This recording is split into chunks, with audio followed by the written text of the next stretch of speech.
The Ontario Autism Coalition has passed the torch to a new president. For the first time in the coalition's history, that role will be filled by a Thunder Bay area resident who hopes to make a big impact for kids with autism here and across the province. Mitchell Ringos reports. Taking over the Autism Coalition's top position is Slate River resident Alina Cameron.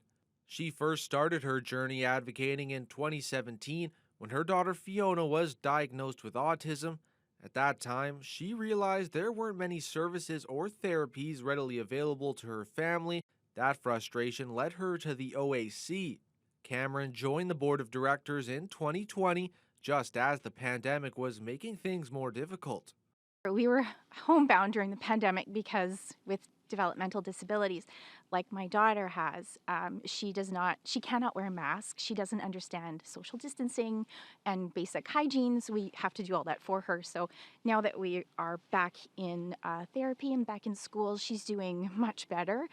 Cameron spoke at a rally at City Hall that year, leading to 2 years as the OAC's Vice President of Research and 1 year as Northern Director. Now as president, she will be joining a cast of 20 directors.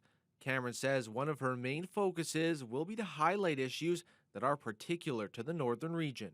When you see issues happening in Northern Ontario, they're quite often early indicators of systemic issues that pop up later in larger urban centers across the province. So keeping an eye on things on the ground here often gives us a heads up as to what to look forward to down south.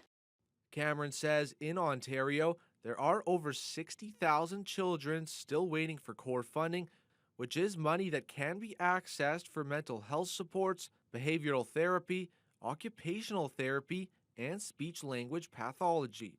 Cameron says this will be a big focus for the group as this program is needed now. The access to therapy early on is extremely important for lifelong outcomes, for quality of life, not just for the child, but for their family and their whole circle of care. Mitchell Ringos, TBT News.